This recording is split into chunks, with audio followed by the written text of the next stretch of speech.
We'll be right back with the Save Our Sisters Unplugged podcast. First, let me tell you about Anchor, which is the easiest way to make your own podcast. It's free, and the creation tools allows you to record and edit right from your phone or computer. Anchor also distributes your podcast for you so it can be heard on Spotify, Apple Podcasts, and more. You can also make money with your podcast with no minimum listenership. It's that easy. Download the free Anchor app or go to anchor.fm to get started. Hey sis, my name is Norine Fahie, and I'm so excited you joined the Save Our Sisters Unplugged podcast. I am the creator host of this wonderful podcast, as well as the Save Our Sisters forum and Facebook groups. We are dedicated to giving women of all ages a platform to share their stories of success and survival in the efforts to build and support our sisterhood. We'll be keeping it real and discussing topics in the areas of faith, self-development, relationships, finances, and of course, empowering our sisterhood. Pull up your chair, grab your beverage, and get comfortable because we're about to get started.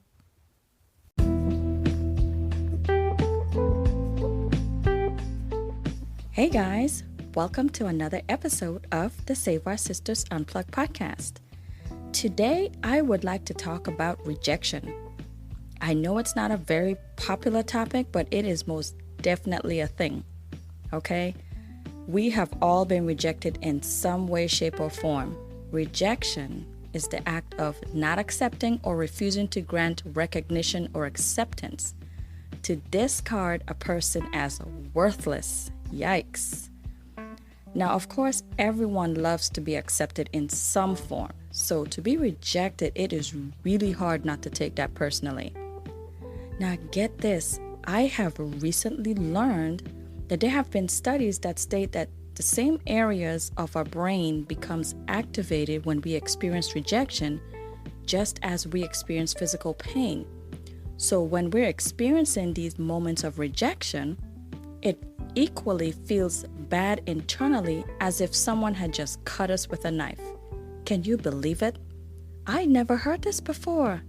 But it makes so much sense because when people are hurt, it cuts so deep. And that's why people have such a hard time getting over rejection. So, oh my God, I have been rejected in so many ways. Jobs, family, friends, and men. They are the worst. Ugh, let me tell you, I have been ghosted, insulted. I've been told I'm being lazy. You name it, sis has been through it. So today's discussion is about how to overcome rejection. But before we get into all that, it's story time. So let's get comfortable. So I met a guy through mutual friends. I thought he was handsome, real laid back, very cool guy. Gentle giant. The conversations were nice and easy, no weird stuff, like people always tend to get on a first date. None of that stuff going on. We had great conversation, great flow, similar interests. Everything was aligned, and he was a gentleman, which is always a plus. So we just started hitting it off. We started calling each other back and forth. And listen, we're from the old school. We weren't trying to date around. You like me, I like you, cool, we go together. So everything was going so well until 4 months later, he just up and told me that he couldn't see me anymore. No explanation, and then straight ghosted me. And get this, this was right after I had just told him I had a family member that passed away. And I'm sitting here like, what? Now, I'm a Gemini, so I need this communication thing to happen for me because now I have questions. Of course, I have questions. I'm blindsided. I needed the details. First of all, what are you talking about? Secondly, who breaks up in a text? Third, who does that when somebody is telling you that they just had family passed away? How is your response, let's break up? Like, who freaking does that? Can we at least sit down and have coffee and hash it out? What did I do? He gave me none of that, y'all. I mean, I would even accept the it's not you, it's me speech at this point. Nope, crickets. He wasn't having none of it. So it was so hard for me to move past that because I had no closure. After a few more attempts, I had to just move on without the apology or the explanation because my pride won't let me chase any man. I don't care how fine you are. I don't care how much money you have in your bank account. I don't care what car you drive. I would never allow anybody to disrespect me or make me feel a certain way. And I most definitely would not be chasing you down. But the situation just really smashed all the stars from my eyes, you know? I had a lot of hope. My kids were grown and they were just moving on with their life, and it was just me and the dog. And I was like, okay, now it's my turn to have somebody. And then this happens. And so I was really hurt by that. I was really hurt by it.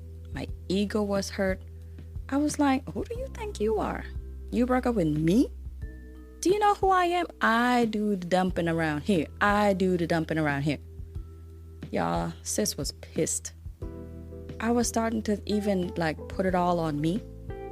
Well, maybe it was me. Maybe my weight was too much. Maybe I came with too much responsibility. But all in all, I just felt like I wasted my time. I mean, if you can't even communicate why we can't be together, what's the point in all this? You're obviously not as mature as I thought you were. So I replayed every conversation in my mind to see where I could have possibly had a misstep. Did I do all I could do to sustain the relationship? And you know what, guys? The thing is, it was only 4 months. I could have so gotten over it if he just gave me the gift of closure. But he wasn't even trying to do that, which didn't make any sense to me at all.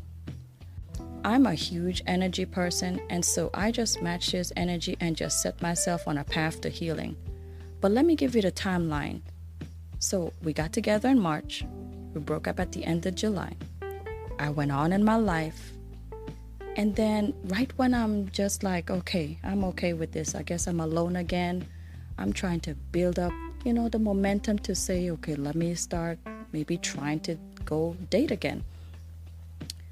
So one crisp day in November, I'm just sitting here minding my own business, scrolling through Facebook, just bored and trying to find something to do. And you know how that Facebook section has the people you may know section? Never in a million years would I have imagined this, y'all. Here I am scrolling through that section because I might know somebody. I might have some family that I didn't know about that I might want to add. In all his glory, I scrolled through, and here was a pic of my ex and new bae. Now listen, this ain't just any bae now, okay? The boy done went and got married, y'all. I mean, he done got married. I don't even know how long I was sitting there. I'm staring at this picture like this can't be right. He got married. I'm like, I didn't know you were dating. I thought we were dating. How you go through a whole marriage. So of course now I'm like a CSI. I'm scrolling through his pictures. I'm looking through everything. I see her name. Of course I have to go on her page at this point. Clicked on her picture. Clicked through her pictures. This thing really happened. I don't even know how long I sat there with my mouth open until the drool hit my chin, y'all. I'm telling you, I could have caught so many flies in my mouth at that moment. I was so shocked. Obviously, this was already in place. Talk about getting your spirit crushed. So I'm thinking, how much of our relationship was even real? Was I just a fill-in? Was I just getting you prepared for wifey? But I was like, you know what? Whatever. Okay, so we had to break up in order for you to go ahead and get married. Well, I'm glad that you were respectful enough to her to cut things off with me. But how long has this gone on? I mean, you overlapped, obviously. Or did you? I mean, did you just find somebody and just marry them? What the heck? Now I have all these questions. But I was like, okay, this was my why moment. Or so I thought. But like I said, it was only 4 months, so I knew I could get past this. But as much as I still wanted to find out the reason why he couldn't tell me I was an option and not exclusive as I thought. I mean, listen here, I didn't want to get back together. I did not want to get back together. I just wanted a damn answer. But I didn't pursue it. I just saw it. I looked through. I got the answer that I thought I had, and I moved on. I was like, wow, who does that? So fast forward to us getting together for lunch, maybe a year and a half later, and this man done told me we had to break up because he wanted more children, and I had told him that my womb was retired. Now, excuse me, day one I told you on the date, because that's dating conversation. That's first date conversation. I'm very intentional when I date. So when we were dating on the first date, we of course said that we had children. And I said, well, do you want more children? He said, no. He said, no, y'all. And I said, great. So in my mind, I'm like, okay, I can continue, because had he said yes, I would be like, listen, Jack, my tubes are tied. Sorry. I can't give you what you want, but thanks for dinner. And I would have went on my life. This man took my choice and rejected me for my womb, even though he said he didn't want more kids. I can't even tell you how my stomach dropped to my butt that day. I was like, you know what? Whatever. I eventually forgave him after that, but that just left a bad taste in my mouth, y'all. I am not even lying. That was the worst. So here's where I was going wrong. I was making this all about me when this was his issue, his rudeness, his lack of communication, and his shame that he should have felt for how he handled this situation. That situation was not handled like a man at all. Even if you had changed your mind, you could have just came to me and said, you know what? I know when we first started out, I said I didn't want to have kids, but I really want to have kids. I thought I didn't, but looking at my one child here, and they're asking for a sibling, and I'm like, I feel like I can still bang a couple out. I just wanted to change my mind. And I would have been fine, because even though I was pretty locked in at that point, I could totally understand that. I mean, I couldn't see myself not having kids. So who am I to keep somebody from their life choice? It would have hurt, yeah, but truth, that's what I really needed. Truth. And he just did not give that to me at the time. And that just really, like I said, it just really left a bad taste in my mouth. So I just left that day just saying, okay, so there is a new way for people to be rejected from relationships. And you know what? Bob Marley is my favorite singer in the entire universe. He's a prophet. He's a great man. Oh my gosh, he is so insightful. He wrote a quote that said, "The biggest coward is a man who awakens a woman's love with no intention of loving her."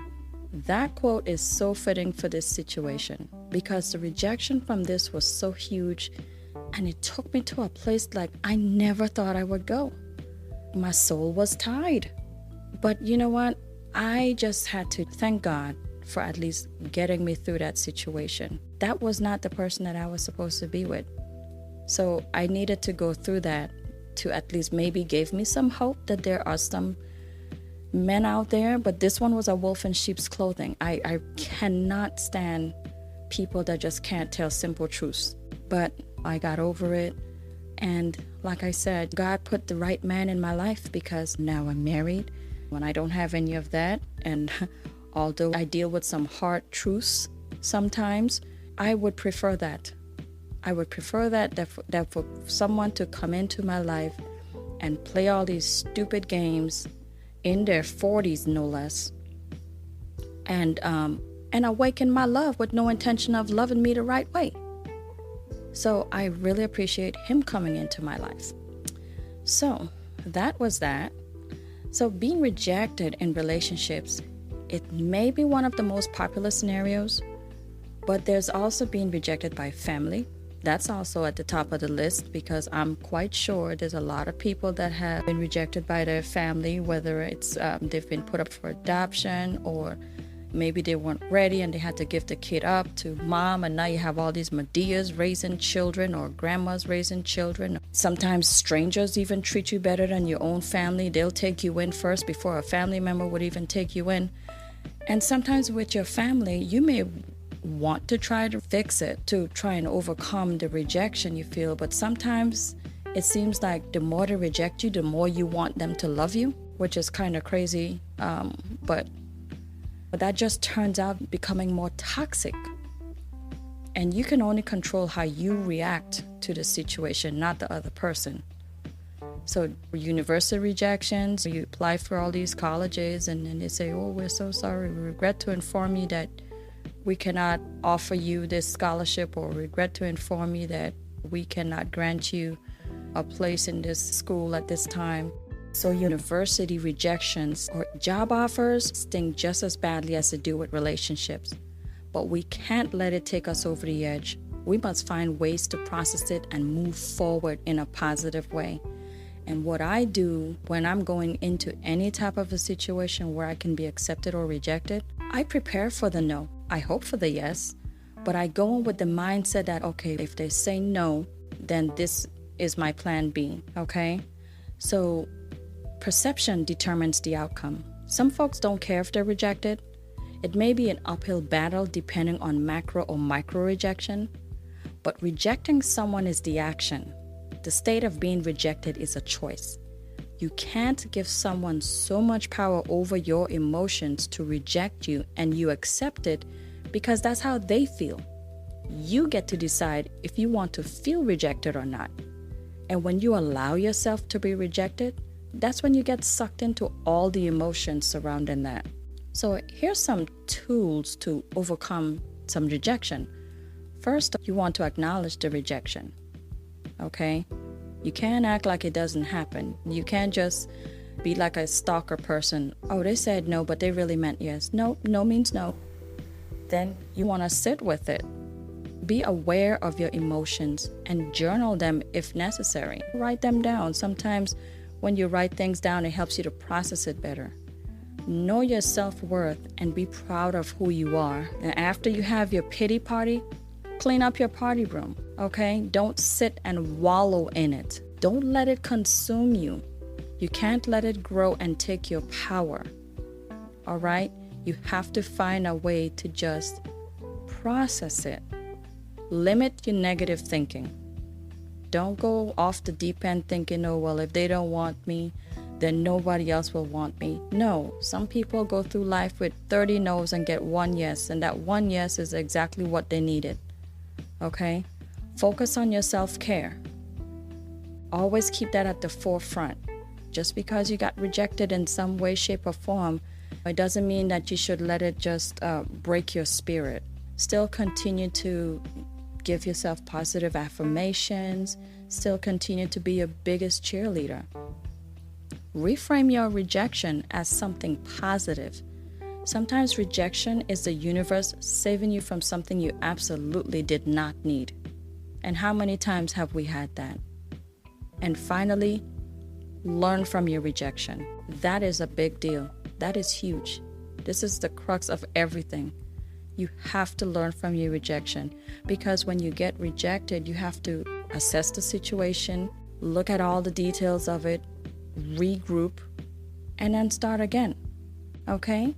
Remember, rejection doesn't mean you aren't good enough.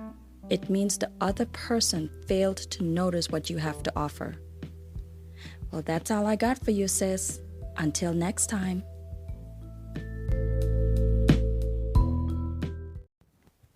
Thank you for joining this episode of the Save Our Sisters Unplugged podcast.